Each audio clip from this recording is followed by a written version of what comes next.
Hey, good morning. Dinner Pants here. How's everyone doing today? Minecraft Steve. Steven from Minecraft World. Minecraft. Thought it was a sneeze. Oh, wait. Oh my god, dude. Anyway, Smash character. You've seen the title, you've seen the thumbnail. I want to look at his moves. I want to see if he's gonna be all right. I want to guesstimate. I want to be wrong. I want to make some dumb day one tier list where I call the character either high tier or literally bottom 5 and get proven wrong in a month. Who knows? It's fun. Who cares, right? Live a little. It's really cute how they added the whole looking up and like the taunt. Now here's the first thing I want to look at, right? This definitely was a red flag for me. Doesn't jump very high. I'm thinking, all right, Brick Boy makes sense. Doesn't jump high. The character doesn't jump high in the games, whatever. But look at this jump height. Little Mac, right? Little Mac for reference. I'm glad he showed him. And there he goes. Yep. Doesn't even clear, what's it called? First plat, sorry. I don't think it spells doom for him, but the jump and the mobility thing is definitely no bueno. Right here, this having a moving jab at the very least is gonna make for a lot of fun. I can see me and based on the knockback angle for it, and since it's completely lagless, you might be able to combo. Can you combo multiple jabs into an up air? I mean, obviously it's gonna be decent. Is it gonna be better than his dash attack in terms of in terms of general positioning control and neutral? Especially with like the wooden sword, you already see where do they show the knockback here. That's the other thing for me. The fact that it can be done retreating, I don't know. I think this character is gonna be real annoying.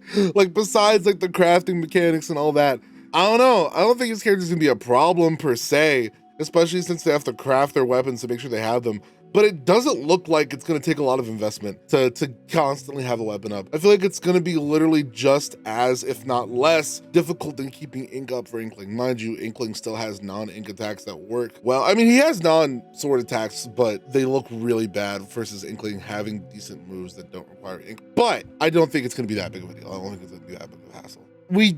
See, let me frame by frame it, right? So as he's hitting him, it doesn't look like he can get out of that. So if he's getting hit, I think he's stuck. And what I really want to see is with Diamond Sword, because Diamond Sword obviously has the most knockback and damage out of any of his weapons. Will it still be really easy to combo? And at the end, will it leave him enough hit stun for even more follow-ups? There's a lot of, I think maybe combo pathways or just general damage output pathways that you could put into this character, and that alone is super interesting. Let's see. I wish they showed percents because I want to see. He hits him with the forward smash, right? Really short range. I wish they showed percents because I want to see how hard. Because he flew back a little bit, but I have no idea how to tell whether that's good damage or whether that's good knockback or not for what it is. It's a shorter range smash attack, and it looks like it covers a very wide basis. I don't know. I see it being strong, but we'll see. Also, Sakurai, you dog, you're real smart. Towards the end of the presentation, he plays all these modes in stamina mode, and i.e. we can't really tell how much knockback and stuff that we have to worry about. Anyway, so the get up attack seems to have a decent amount of knockback too. It seems pretty slow, but like you're invulnerable during it, so I guess that doesn't matter. Now that axe, let me see if I can stop it right at the extension of the hitbox. There you go. That's what you're thinking of in terms of range. This area right here, it's not a lot, obviously, but like if you watch, you can clearly spam it. It doesn't do a lot of knockback, but again, I'm thinking he's showing them with wooden weapons. With higher tier weapons, that could be good landing coverage, except he can't jump really high. We don't get an amazing idea of his horizontal air momentum, at least right now. We probably will in a moment. But if the move is spammable, it might read well, right? Yeah, see that? Look at that, look at that. It looks very similar to P-Plant's juggle option. It's not amazing. Obviously, this is a much faster, and it's a disjoint, so it makes it inherently better. But it's not meant to kill, clearly. But yeah, like a decent juggle, a quick option to get someone out of from your overhead. Ooh, I want to see. I need to see, dude. Oh my god, this sucks to not see damage numbers and not have anything super accurate. Oh man, the juggle looks decent. It takes some, but I think that forward air is gonna murder with Diamond Axe, or even with iron or steel, or not iron or steel, with stone or iron. I think that forward air is gonna be nasty, especially with his recovery.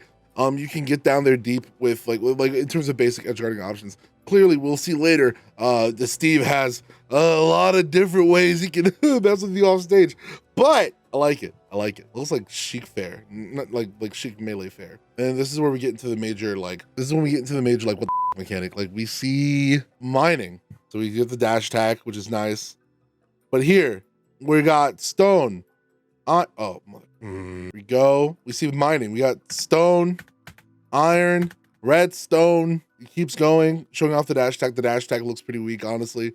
I mean, it might hit hard, but also, did we just see a back? Did he mention the back air? Hold on. Forward air. Let's see if we can get a range on it. Okay. Forward air. Oh, that might be a decent little, depending on where the hitboxes are, obviously. But if we expect the hitbox to extend to where we see the graphic, not bad. I saw a back air though. Yep, right here. And it looks like it's about at the same distance as the forward air. And in typical Smash fashion, back air might probably hit harder. Oh, okay. Okay, I can see it. I can see the vision. They don't show the back air often. I think that thing's gonna hit. You think it's gonna go past shield? We have no idea of knowing right now. Plenty of launch power. Yeah, I think that thing's gonna kill. Stands at a good angle too. Killing it with a dash attack at ledge. Okay, now we get into the, oh, and there we go. I need to see more. How forgiving is that meteor? Are we talking Mario Fair levels? Look at this, look at this. So we're running, we see the anvil pop up. They mentioned later on that the anvil will only pop up if you have iron to use. They show that in his like crafting mechanic later on. What angles does this send at? Down throw sends out, so he definitely has time to act. Oh yeah, he's in full tumble at that point. He can definitely act. Well, not tumble, but like he's definitely at a hit stun at this point. He's jumping out of that. I mean, clearly, like they're not showing us true setups, but like I want to see, where does this, why is it right there? So I guess we don't know how many frames it's gonna be active. But if you hit with the bottom of the hitbox, the bottom at the end of the axe swing, you get a meteor. That, and oh, it looks good. Oh, that's gonna be so funny. That's gonna be so sick to hit. Okay. Oh my God, ruins him. Absolutely decimates. Oh my. In the back, yep. They show the launch power and the damage for back here. That thing clearly like paused him for a moment. And again, that's only with the wood. And then here we go. We talk about the crafting table. They're gonna explain that in a moment. Let's see, he has iron. He dug up the iron earlier. Now he has the iron sword, and they explain the tiers here in a moment. Yeah, right here. The same way as it works in the game proper. Wood, stone, iron, gold. They explain gold later because I was thinking, I'm sitting here like, I know my Minecraft. Gold is pretty frail. Is it stronger? But yeah, they explain it. And then diamond, obviously. Where's the netherite then? The obsidian sword, I want to see it. Yeah, see, it runs out. Literally mid-attack, you see it. I see it more like in the context of Smash. Think of Robin's spellbooks. Robin uses spells, Thoron, whatever, or Levin's sword, and eventually it goes to a weaker version of itself. Clearly, he can still attack, just nowhere near to the same effectiveness as he could with, you know, his disjointed weapon. And then here they show a flint now. The flint, super interesting to me, because you'll see later on here, the fire can drop off ledge. This character seems to have a lot of really kooky stuff that he can do off ledge. And I'm scared for anybody with a lackluster recovery. Oh my God. Oh, geez. That's going to be so annoying. It looks like it burns like PK fire. It comes out pretty quick. Jeez. Yep. Yeah, exactly. Right here. Not too much knockback on it, obviously, but it still does damage, still burns you. That's super nice. That's super nice. Getting to play, obviously he can't jump super high, so just relying on his up air might not be enough, but if he's able to strategically place magma blocks as well as cover landing him on his own, he could be a threat in that aspect. But obviously it doesn't cover his sides. He's still getting messed up from there. Let's see how he's covering Plat against Wolf, a character that he might lose to. I don't know. Wolf's really good.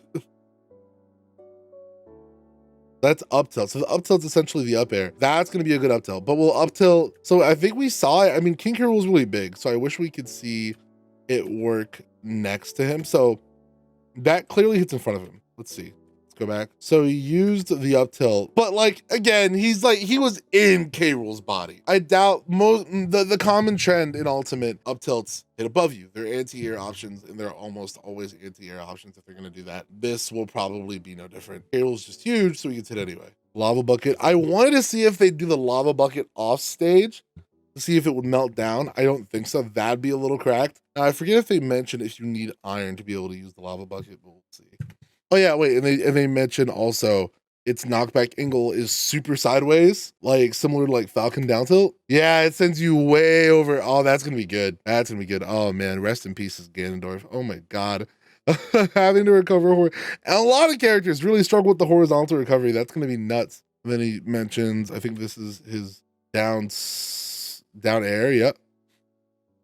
Seems to hit pretty hard, kind of like Kirby Stone, but unlike Kirby Stone, he can deactivate it. I think they showed here. Yeah, you can deactivate it and just run off. Super nice. Now I wonder, they don't show if it has a spike hitbox or not. I feel like it might, but kind of like similar to Brawler's down special, headbutt or head. I forget what number special it is, but yeah. Tether grab, boys, let's go. And then the back throw. Back throw doesn't look like it's gonna kill. Forward throw though, that angle's really good, and that piston looks like it sends far. I don't think Falcon's a very low percent. Pretty good finishers. Are they implying that the up throw is gonna kill too? If they give Steve a killing up throw, oh, so help me. So help me. They're showing off that they can mine. You mine with special, you mine different materials. You also jump up in the air and you craft with the special button to be able to make blocks under you, showing off that they also break. So depending on the durability, they break super easily or not. Dirt blocks breaking quicker than other stuff. No, Minecraft, you can make like a house out of dirt, but you know, it is what it is, right? And this is a cool mechanic, right? In stages that aren't like Battlefield random or Omega random, you can mine based on what you're mining. So that little splotchy part is clearly iron ore, then there's stone, and there's wood, and they're showing off the fact that you can do all those things. It's a super creative character, if anything. I'm not gonna lie, I wasn't super excited about the character. If you haven't seen that video, check it out. The way they're being implemented is really cool. They're super unique. There's a little bit of RNG in them in terms of what you get through mining, but overall they're gonna be kooky for sure. But I'm excited, I gotta say. And they show off in different stages, not just a Minecraft stage. You can mine into stone, which is really cool. Also, shout out to Temple. Lilat's gonna be cracked. I know a lot of you hate Lilat out there. That's okay, that's fine. You can hate Lilat. But think about the possibilities. You have constant iron on a legal stage. What else is legal? Dreamland's gonna be all dirt, except for the platforms, which are gonna be wood. What other I don't know what's Kalos made out of. Is Kalos also gonna be considered like a metal, that stage? I don't know what that stage is made out of. We'll see.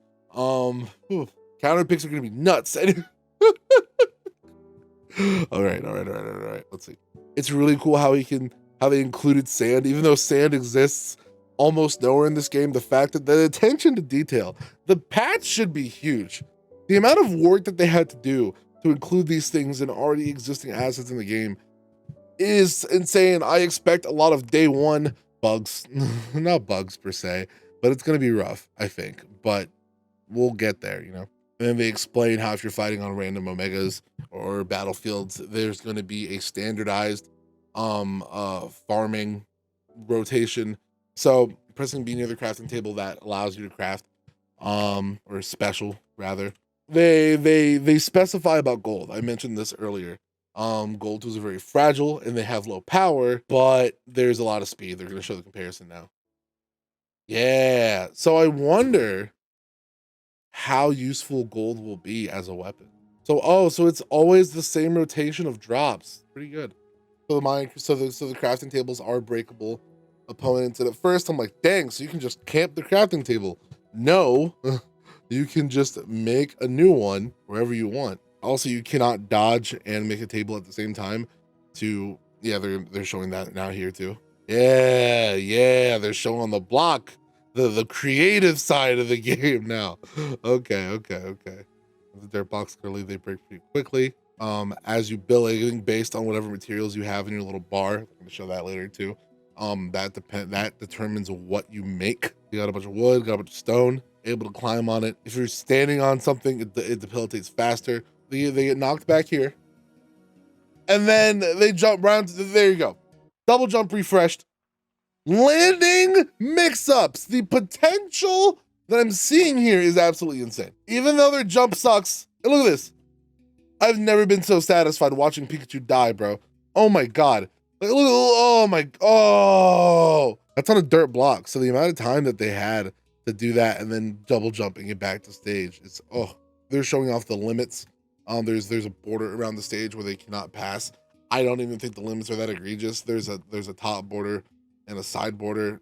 It's still a lot of the stage you get to cover in blocks, so I think you're good.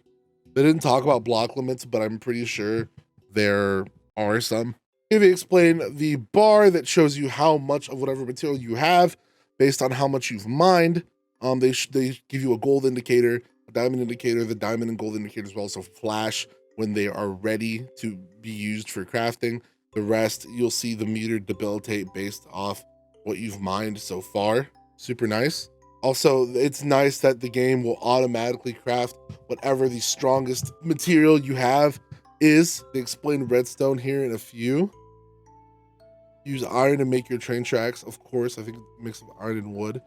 But you use the redstone to be able to, I think they show, yeah, use the redstone and gold on the tracks to boost the cart.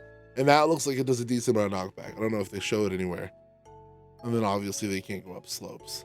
There you go. Yeah, there it is. There it is. You see it does a little bit. There's a little bit of knockback. And it still rides off stage, and I'm positive that when it's off stage, that's still a hurt box. Or it can catch you if you're not in it. And I think it's gonna work similar to the assist trophy, the tournament bus, where you're trapped until you're able to mash out. The faster you mash, the faster you get out. Higher percent you are, the harder it is to get out. The fact that we have gliding, again, this is the only character since Brawl where we had a character with glides. Oh my god, like the fact that the glide is back, it's exciting, but I'm also a little terrified. Oh my god. Okay, let's see. They show you get like an initial burst. It's not like a super consistent stream of energy. You get an initial burst and you glide off of that, and you can kind of use that to carry your momentum. They also show that you cannot cancel it. So if you fly off stage, you're dead. They also show off at some point that there's a hitbox. Yeah. When I think in the initial speed portion of the recovery, you are hitbox. Super nice. And then they show that, yeah, it puts you in a free fall if you're in the up B at all. Let's see. Oh, they explain the TNT. TNT, I think, is made from stone and dirt in this game. And they also explain the fuses. It hurts a lot, clearly. Does a lot of damage. Does a lot of knockback, as TNT should. If it's attacked, it blows up faster. Yeah, you can make the redstone pathways. And the switches to blow it up at your will, at your spacing. Super nice. I don't know how long you can make that redstone. It looks like they can make it pretty long. I don't know if they're going to a certain limit or if they're just taking it to wherever they want to take it. They use a piston to knock you into the boom house. A bunch of creepers show up, blow you up. You eat your victory taunt steak. It looks like you can only really get one person. Oh wait, no, you can multiple. Let's go. Oh, I love this. Parries put up the shield. Very nice. I also love this. The Minecraft bed pops up when you go to, oh man. There's a lot of love put into the character, and it shows for sure. My overall consensus, I'm not one to place on a tier list pre-release, if anything. I think it's fun to speculate though, and I speculate I think we'll be all right. Obviously because of the mining, I don't know how consistent he's going to be, but it looks like there's a pretty set order to what you get, especially on standardized stages, and every Steve will get the same pools no matter what, which is nice. The killing throws, it looks like the piston either up or to the side are going to kill. The aerials look really strong, and they actually look pretty quick. No range on them whatsoever, but there's plenty of characters with not an extreme amount of range, but very high kill power. They're still very good. The only thing that really worries me is the jump and the aerial mobility. They didn't really show it off too much, but he doesn't look like he's super mobile in the air, which is gonna hinder how good the aerials feel and are if he can't move into neutral to get them. But he's a pretty tricky character. I think learning them, no, he's definitely going to be one of those know the matchup characters, and learning it is definitely going to take some time. That being said, I think there's going to be a lot of new Minecraft mains, StarCraft Steve mains out there. So get learning. Don't duck the character. Don't duck your bad matchups. Learn them. Trust me, it's good. It's good for you. Obviously, I'll be streaming them on my Twitch channel again, twitch.tv/TwitterFans. Link's going to be in the description. Check me out, follow me. Maybe I'm live right now, maybe I'm not. Also, leave a like on the video if you enjoyed the content. Leave a dislike if you didn't. I hope you liked it. If you didn't, I'll do better next time, I swear. Also, comment down below whether you're gonna be playing the character, if you're excited for the character, or how good you think they are. Thanks for watching today. Taking time out of your day to hang out with me means the world, honestly. Check out some of the other videos on the channel. I hope you like them. Take it easy. Have an amazing rest of your day, night, weekend. Love you to death. Deuces.